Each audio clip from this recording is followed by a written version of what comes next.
హోంమంత్రిగా ఇలా ముఖ్యమంత్రి గారే ఉన్నారు. హోంమంత్రిగా ముఖ్యమంత్రిగా ఉండి ఆయనే దాడుల్ని ప్రోత్సహిస్తే ఈ రాష్ట్రంలో ఇంకెవరైనా పెట్టుబడులు పెడతారా? ఈ రాష్ట్రం అభివృద్ధిలో ముందుకు పోతుందా? కౌశిక్ రెడ్డి ఇంటి మీద మరో ఎమ్మెల్యే గాంధీ గారి నేతృత్వంలో కాంగ్రెస్ గుండాలు పోలీసు రక్షణతో ఎస్కాట్తో వచ్చి దాడులు చేసిండ్రు. హైదరాబాద్ నడిబొడ్డున దాడి చేసిండ్రు. ఖమ్మంలో వరద బాధితుల్ని పరామర్శించడానికి మేము 5గురం ఎమ్మెల్యేలం మాజీ మంత్రులం పోతే మా కార్ల మీద రాళ్ల దాడి చేపించిండు రేవంత్ రెడ్డి. క్యాంపు కార్యాలయం మీద దాడి చేపించిండ్రు. అల్లు అర్జున్ ఇంటి మీద రేవంత్ రెడ్డి అనుచరులు పోయి ఒక సినిమా యాక్టర్ ఇంటి మీద దాడి చేసిండ్రు.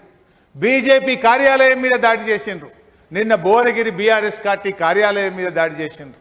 ఇన్ని దాడులు జరిగినా ముఖ్యమంత్రిలో ఉలుకు లేదు, పలుకు లేదు. కనీసం ఆయన స్పందించాడు. దాడుల్ని ఒక హోంమంత్రిగా ఖండించాడు. అంటే ముఖ్యమంత్రి గారి మౌనం ఈ దాడులకు అంగీకారంగా ఇవాళ కనబడతా ఉంది. ముఖ్యమంత్రి ఏం చెప్పాలి? ఇట్లాంటి జరిగినప్పుడు తక్షణమే స్పందించి దాడికి పాల్పడ్డ వాళ్ళను కఠినంగా శిక్షించండి, అరెస్ట్ చేయండి, కఠినమైన చర్యలు తీసుకోండి అంటేనేమో ఇంకోసారి జరగకుండా ఉంటాయి. అంటే హోంమంత్రిగా ఉన్న ముఖ్యమంత్రి మౌనంగా ఉండడం అంటే దాడుల్ని ఆయన ప్రోత్సహిస్తున్నాడు, ఈ దాడుల వెనుక ఆయన హస్తం ఉంది అని ఇలా ప్రజలు భావిస్తూ ఉన్నారు. ముఖ్యమంత్రి గారు ఇలా రేవంత్ రెడ్డి గారు ఈ రాష్ట్రానికి ముఖ్యమంత్రి. మీరు వ్యక్తిగా మీ ఆలోచనలు ఏమన్నా ఉండొచ్చు, బట్ ముఖ్యమంత్రిగా నీకు బాధ్యత ఉంది. రాగద్వేషాలకు అతీతంగా ఈ రాష్ట్రాన్ని పాలిస్తా అని చెప్పి ప్రమాణం చేసిన నువ్వు ఇవాళ నువ్వు దానికి భిన్నంగా ఈ రాష్ట్రాన్ని పరిపాలిస్తూ ఉన్నావు. ప్రజాపాలన అనేది కేవలం పేపర్ మీద ఉంది. ఈ రాష్ట్రంలో ప్రతీకార పాలన అమలవుతా ఉంది, ప్రజాపాలన అమలవుతలేదు. కాంగ్రెస్ గుండాలు కర్రలతో రాళ్లతో దాడి చేస్తుంటే కనీసం పోలీసుల్లో కదలిక లేదు. 10 ఏళ్ళు కేసీఆర్ గారు బీఆర్ఎస్ పార్టీ అధికారంలో ఉంది. 10 ఏళ్ల బీఆర్ఎస్ పాలనలో ఎప్పుడైనా కాంగ్రెస్ కార్యాలయాల మీద మేము దాడి చేసినామా? నిజంగా మేము చేయాలనుకుంటే మీరు పరిస్థితుల్లో ఉందిరా? మేము రాష్ట్ర అభివృద్ధి కోసం ఆలోచించినాం, రాష్ట్రంలో పెట్టుబడులు రావాలని ఆలోచించినాం, రాష్ట్రంలో ఉద్యోగ ఉపాధి అవకాశాలు రావాలని ఆలోచించినాం. కానీ నువ్వు ప్రతిపక్షాల మీద దాడులను ప్రోత్సహిస్తూ ఉన్నావు. రాష్ట్రం కంటే నీకు రాజకీయం ముఖ్యమైంది.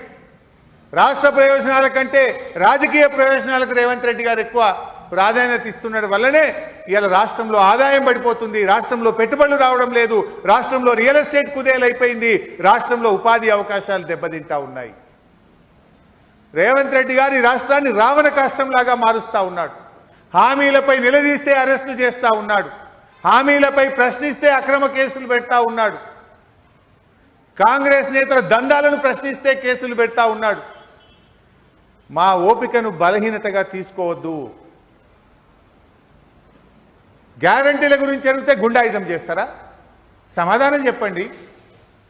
లేదంటే తప్పైంది చెంపలేసుకోండి, ప్రజలకు క్షమాపణ చెప్పండి. మేము 6 గ్యారంటీలు అమలు చేయలేకపోతున్నాం, మోసం చేసి గడ్డనెక్కినాం, కుర్చీలో కూర్చున్నాం, మాతో కాదు అని తప్పైందని ప్రజల క్షమాపణ కోరండి.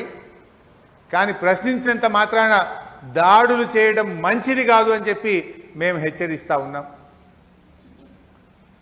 ప్రజాస్వామ్య సూత్రాలను విస్మరిస్తే ఎవరికైనా పతనం తప్పదు. ఓ రోజు ముందు కావచ్చు, వెనకం కావచ్చు.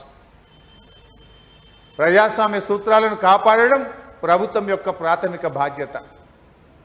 ఇలా పోలీసులు పాపం వాళ్ళు మేమేం తప్పుపట్టం. పోలీసులు ప్రతిపక్షం చుట్టే తిప్పుతుంది ప్రభుత్వం. ఎంతసేపు ప్రతిపక్ష నాయకులను కేసులు పెట్టుడు, వాళ్ళని అరెస్ట్ చేసుడు, ప్రతిపక్షం చుట్టే పోలీసులను తిప్పడం వల్ల క్రైమ్ రేట్ విపరీతంగా పెరిగిపోయింది రాష్ట్రంలో. కేసీఆర్ ప్రభుత్వానికి ఏడాది కాంగ్రెస్ పాలనకు ఈ రాష్ట్రంలో 23% క్రైమ్ రేటు పెరిగింది. సిగ్గుపడాలి. హోంమంత్రిగా రేవంత్ రెడ్డి సిగ్గుపడాలి. నీ పాలనలో 23% నేరాలు ఈ రాష్ట్రంలో పెరిగినాయి, హత్యలు పెరిగినాయి, అత్యాచారాలు పెరిగినాయి, దాడులు పెరిగినాయి, ప్రతీకార దాడులు పెరిగినాయి, దోపిడీలు పెరిగినాయి. 23% క్రైమ్ రేట్ పెరిగింది రాష్ట్రంలో. రేవంత్ రెడ్డి గారు ఈ హింసా రాజకీయాల్ని వెంటనే ఆపాలి.